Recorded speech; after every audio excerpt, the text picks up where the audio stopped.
agora girando a reportagem para falar justamente sobre o julgamento das prisões do ex-presidente do Banco de Brasília, o Paulo Henrique Costa, e também do advogado Daniel Monteiro, que é apontado como esse representante do Banco Master nessas negociações com o BRB e muitas outras. Ele era o arquiteto jurídico do Daniel Vorcaro. Ele que conseguia encontrar os caminhos para propina, passar, desviar da legislação e conseguir também lavagem de dinheiro. Ele é um personagem bastante importante, além do Paulo Henrique Costa. O Supremo Tribunal Federal, sob a presidência do ministro Gilmar Mendes, a segunda turma, vai analisar a decisão do ministro André Mendonça, que é o relator do Banco Master lá no Supremo, depois que o Dias Toffoli foi retirado da questão. Isso tudo vai começar em sessão virtual e que está prevista para começar hoje e seguir até a meia-noite quase da sexta-feira. Ou seja, o Marília Ribeiro, muito bom dia, você que está chegando aí para trazer todos os detalhes. Mas o julgamento abre agora. Hoje a gente pode já começar a ver como a maioria da segunda turma pensa, mas o martelo mesmo só é batido lá na sexta-feira, né? Às 23h59 do dia 24 de abril, sexta-feira. Nath, bom dia para você, a todos que estão na nossa companhia aqui no Acorda Metrópolis. Vamos lá, então, para depois desse feriado. Nath, a partir das 11 horas da manhã, a segunda turma do Supremo Tribunal Federal vai começar a analisar a decisão do ministro André Mendonça, relator do caso Master, dentro da corte. Que decisão é essa? Aquela que autorizou a quarta fase da Operação Compliance Zero, que aconteceu no dia 16 de abril e que cumpriu mandados de busca, apreensão e também de prisão preventiva aqui no Distrito Federal, mas também em São Paulo, e que levou à prisão do ex-presidente do BRB, o Paulo Henrique Costa, e também do advogado Daniel Monteiro. Paulo Henrique Costa está preso aqui em Brasília, ele cumpre ali a sua prisão preventiva no complexo penitenciário da Papuda. E agora, então, os outros ministros que fazem parte da segunda turma vão analisar a decisão do ministro André Mendonça. Quais ministros são esses, Nath? Como você disse, o decano Gilmar Mendes, que vai presidir essa sessão, também André Mendonça, Nunes Marques, Luiz Fux e Dias Toffoli. Uma curiosidade, Nath, é que traz nessa situação é que Dias Toffoli ele deve se declarar impedido de atuar nessa ação envolvendo o Banco Master, suspeito. Isso porque em outras ações, Dias Toffoli também já se declarou impedido para poder analisar casos envolvendo ali o banqueiro Daniel Vorcaro e o próprio Banco Master. A gente lembra que Dias Toffoli ele foi relator do caso envolvendo o Banco Master na Suprema Corte, mas ele acabou se afastando do caso por conta das suas ligações com o banqueiro Daniel Vorcaro. A gente lembra que aqui no Metrópolis nós revelamos ali a ligação do ministro Dias Toffoli em relação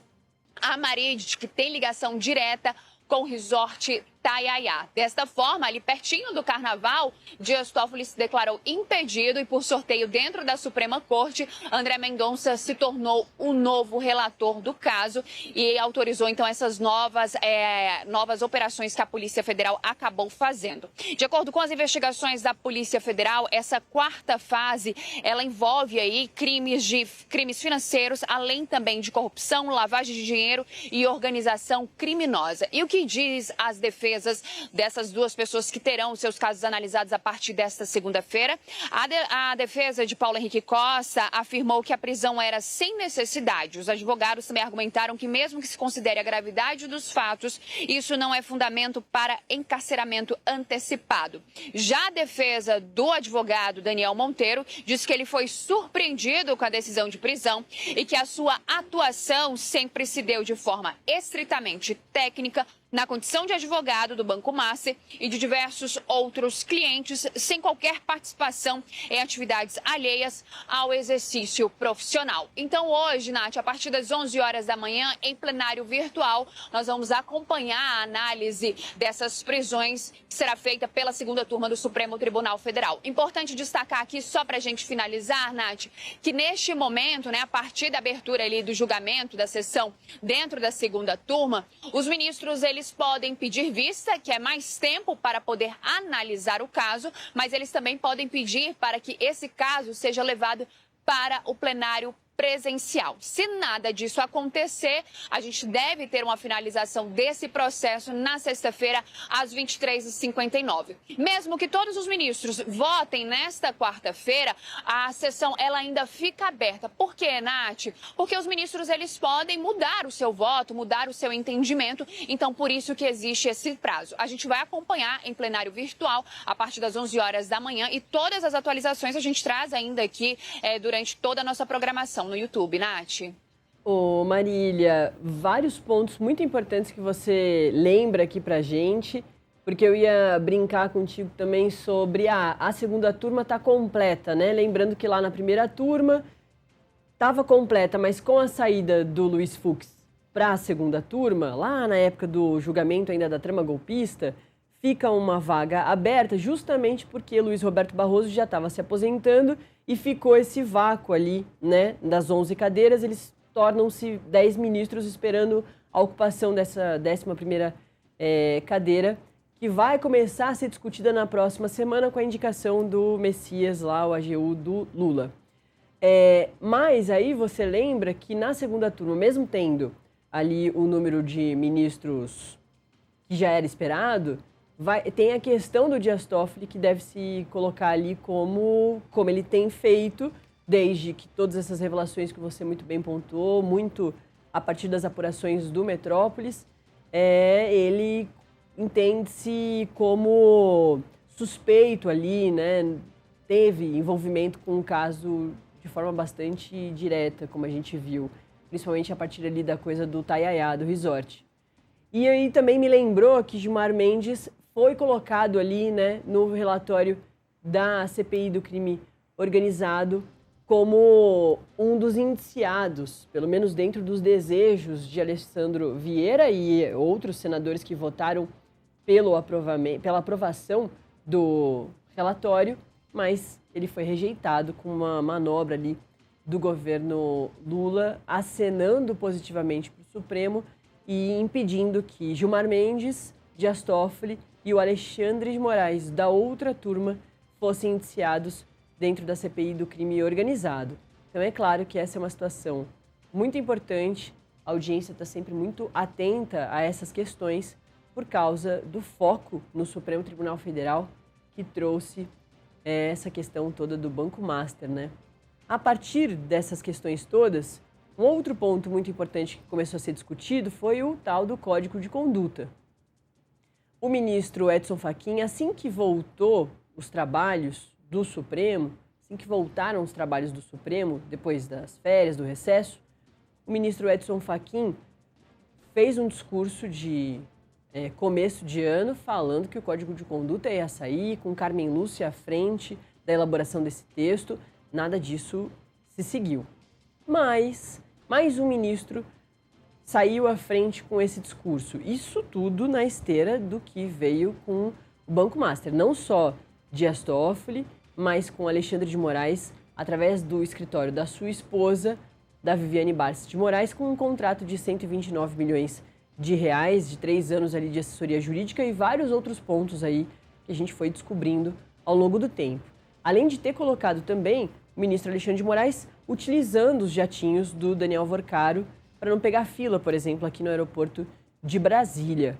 E outros elementos do Supremo também com algum tipo, né, de contato. A gente tinha perdido o seu sinal, Marília, mas eu estava fazendo essas lembranças, né, do quanto o Supremo está nas vistas da opinião pública. A Datafolha falou que 75% da população acham que o Supremo tem muito poder, e o Legislativo seguiu esse entendimento, colocando ali o indiciamento, propondo o indiciamento dos ministros, esses todos aí, 2 dos 3, que estão também fazendo parte dessa segunda turma, que está completa, mas nem tanto, né? Era esse o parênteses que eu estava fazendo quando a gente perdeu o seu sinal.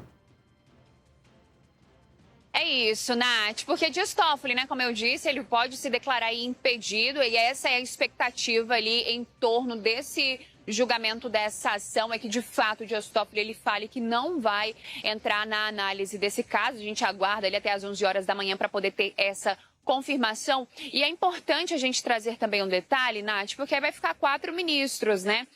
Se der empate ali na decisão, vai valer a que vai beneficiar essas duas pessoas que estão sendo julgadas, Paulo Henrique Costa e o Marcelo, que é o advogado, né? O Daniel Monteiro, que é o advogado. Então deve beneficiar eles dois aí, possivelmente, a liberação dessa prisão. Mas é importante a gente acompanhar como é que vai se dar todo esse julgamento. Outro ponto também que você acabou dizendo, né, Nath, dos indiciamentos lá da CPI do crime organizado.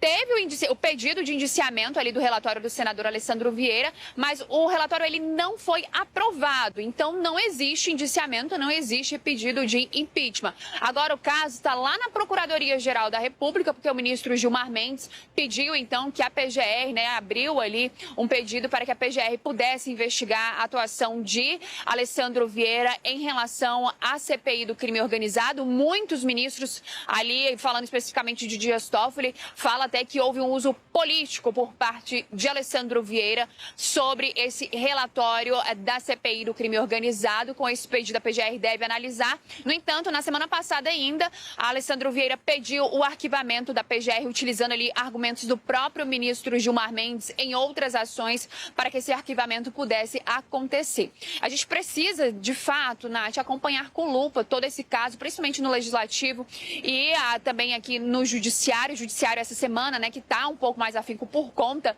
desse julgamento. Bateria tá fraca ali, do equipamento da Marília. Daqui a pouco a gente volta com a Marília, mas ela estava comentando, né, terminando aí essas informações todas, que são super importantes, desse foco que o Supremo trouxe para ele mesmo, com também o julgamento do Banco Master. A gente sai ali, né, de 2025 com um foco muito grande por causa do julgamento da trama golpista e abre o ano com essas questões todas por causa de tudo que o jornalismo brasileiro tem destacado de possíveis envolvimentos, né, de ministros do Supremo, direta ou indiretamente, com o caso do Banco Master. No caso do Dias Toffoli, a questão de ter feito negócios diretamente com o Fabiano Zettel, o número 2 no organograma ali desse grupo organizado criminoso que a Polícia Federal coloca o Daniel Borcário como líder, mas o Fabiano Zettel era o segundo. E o Fabiano Zettel comprou fundo do Resort Itaiaia, que o Dias Toffoli era sócio, participou das negociações. Então ele negociou com o Fabiano Zettel diretamente. E aí depois ele, como ministro relator do caso no Supremo, vai dizer ali se a Polícia Federal pode ir às ruas ou não, através do que a Polícia Federal mostra de provas, como tem continuado o seu trabalho com o André Mendonça. Por causa dessa troca, tudo que a Polícia Federal conseguiu fazer até ali se manteve correto, dentro de tudo que se espera. Mas a situação de Dias Toffoli ficou insustentável. É por isso que ele mesmo se retirou, antes de ser retirado pelos colegas. Isso salvou a investigação, isso salvou também o Supremo. Foi uma saída honrosa para todo mundo. Porque se ele é declarado suspeito, tudo que a Polícia Federal tinha feito até ali podia ser visto com maus olhos ou com olhos desconfiados. Mas assim como eu estava falando também agora com a Marília, essa questão toda do Banco Master trouxe uma discussão muito forte sobre código de conduta, reforma no Supremo. Todo mundo está falando sobre isso,